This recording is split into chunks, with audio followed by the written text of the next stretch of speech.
Hello, everybody. Deborah Roberts here, and welcome to another episode of 2020, The After Show. Always a pleasure to have you here joining us to explore some of the stories that we have been working on recently. And today we're going to look into a story that is chilling, literally. It was an investigation that was sparked by a house fire. It's smoky. I can't get in the door.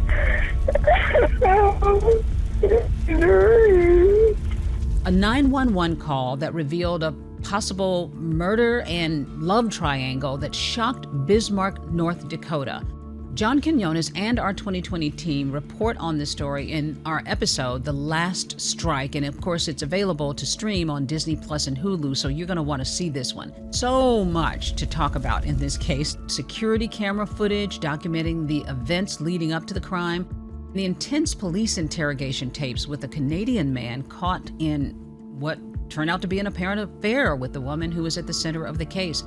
And John's exclusive jailhouse interview with one of those convicted in the murder. You're going to get some good details now on how the team approached and also brought this story to air.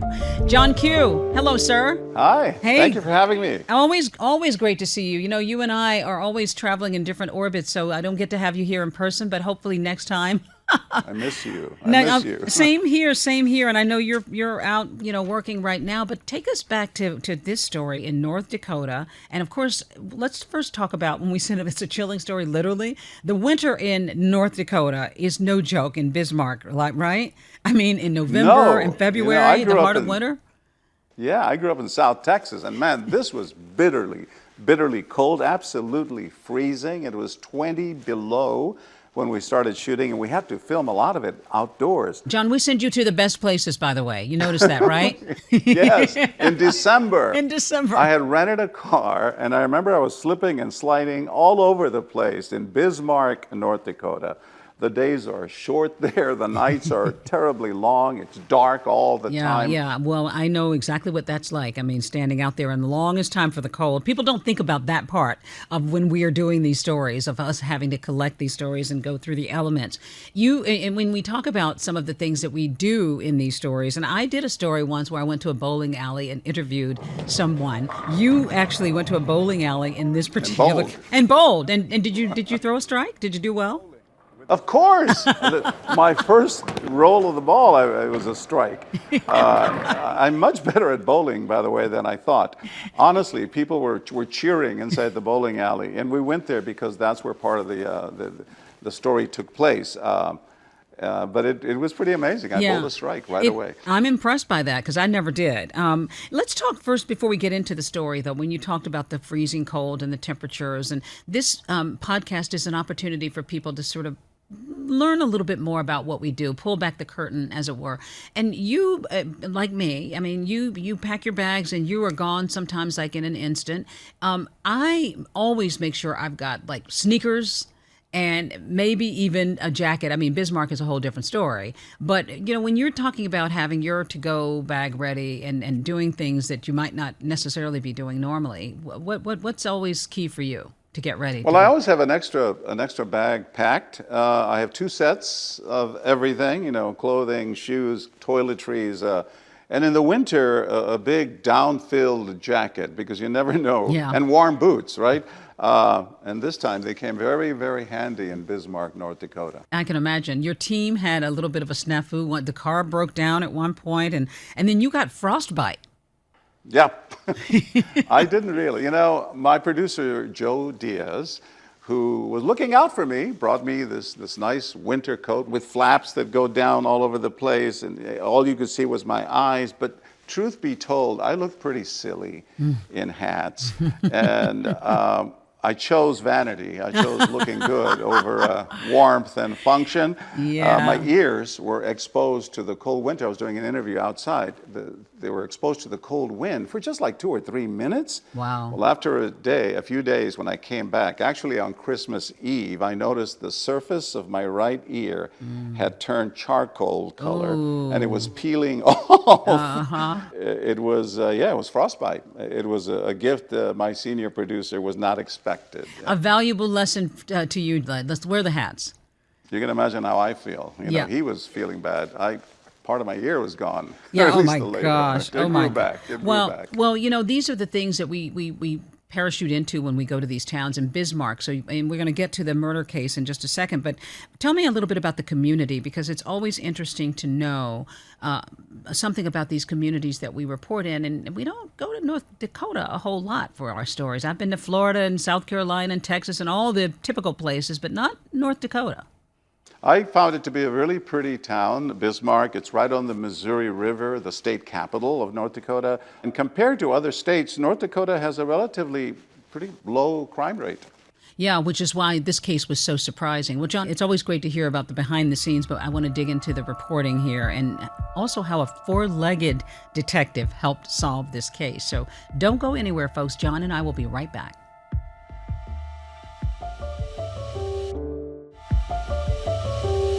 We are back now with my friend and colleague John Quiñones talking about his recent report for 2020 called The Last Strike. Let's talk about this episode, John. It begins, as we said, it was a chilling story in a very chilling community. It was in Bismarck, North Dakota. And you open the show with firefighters responding to a burning house just outside Bismarck. They find a 42-year-old man named Chad Entzel who had died. He was found at the home that he shared with his wife, Nikki. And, most folks just saw this as a tragedy in the very beginning, right? Yeah.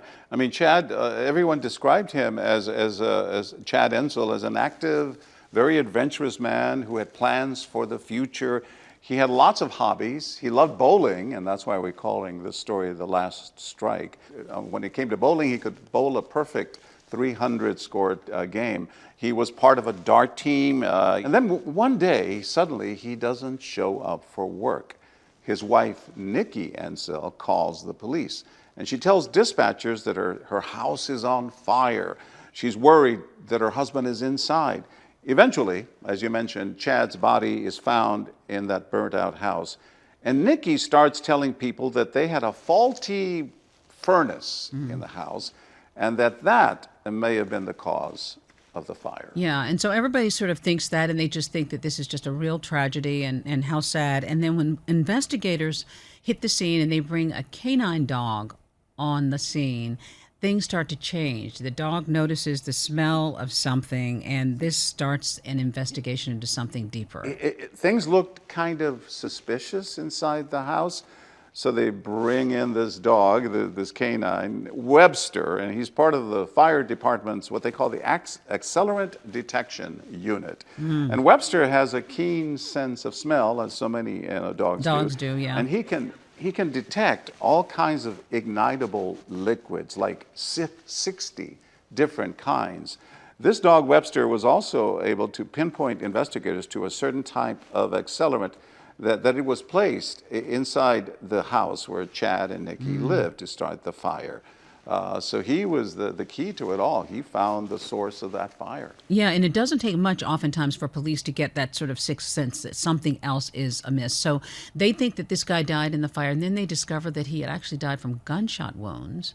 And then that there was more to this whole accelerant business. There was more in the basement, evidence of another fire. So suddenly this thing is looking very suspicious. And Nikki, is beginning to look a little suspicious. Yeah, it turns out the fire was started in two different places, in the bedroom and also in the basement. The story pivots from there, from a story of sadness now to suspicion.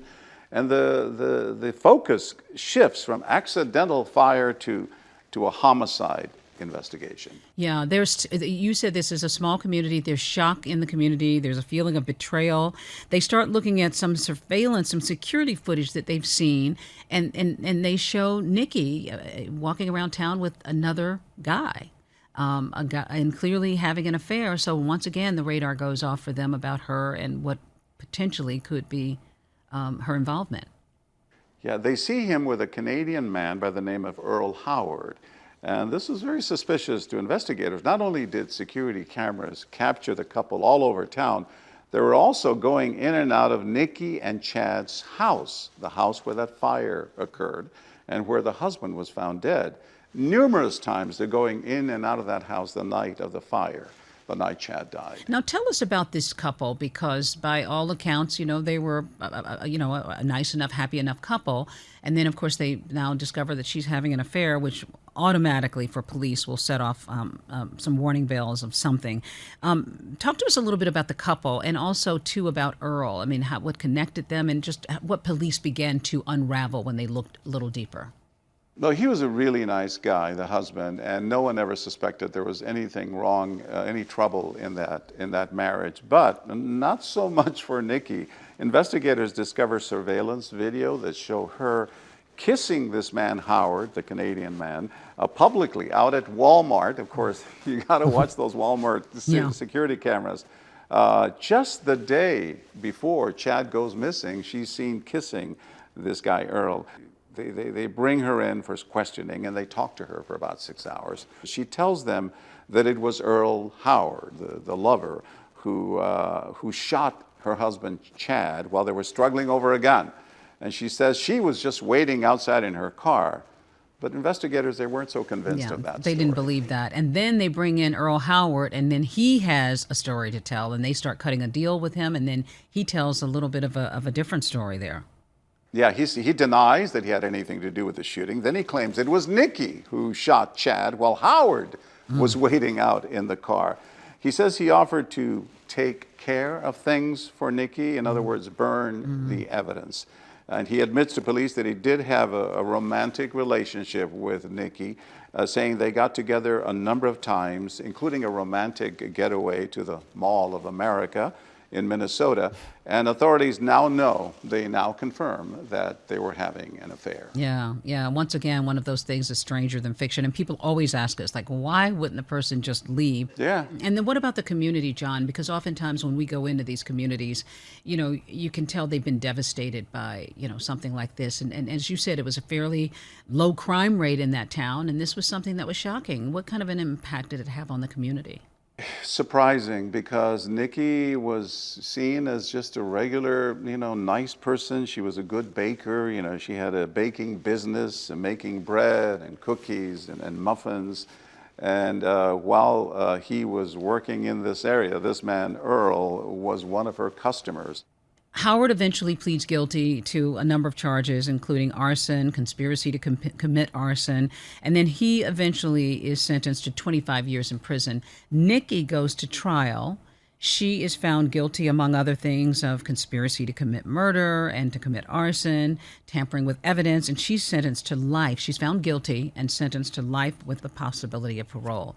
John, I want to talk more about that and the outcome in this case, but a few weeks before she was sentenced, you actually talked with Nikki, and after we come back, we'll hear more about what she had to say. So stay with us. You're going to want to hear more.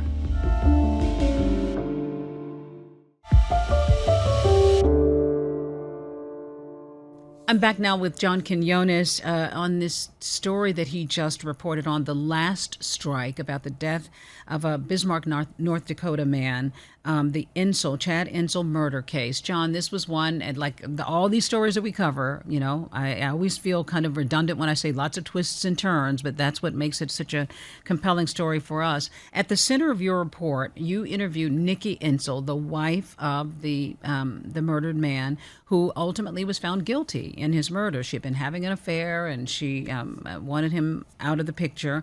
You spoke with her as she was awaiting sentencing.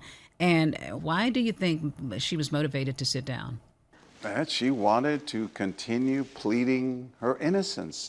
She claims she still wants to get to the real answer. She wants to figure out what exactly happened to her husband, Chad. So she thought you could use us as a vehicle to get those questions out. How hard was it to do this? Well, I had to go talk to her before we brought the cameras. I made my request for the interview. Nikki talked it over with her older son, who just happens to be a big fan of my show, What Would You Do? Of course. The son convinced his mom that it was a good move. That you were trustworthy. To talk to me. Thank God for that. What did you make of her, John? It's pretty clear to me that, it has been to a lot of people for a long time, that she was a bit of a manipulator. She tried to manipulate everyone she could, including us in that interview. Yeah. We sometimes get gut feelings, I think, like anybody else. And sometimes we can tell when we're being manipulated. And then there are times when, we walk away thinking, I don't know, maybe. But you felt pretty convinced. Well, she tells me in the interview that the night of the murder, she was actually out. Again, she keeps changing her story to everyone, to investigators, to the people around her, to me. What she told me was that she had been out for a walk between at 2 in the morning. Now, mind you, this is Bismarck in the winter, right? Who goes out there to walk in freezing temperatures?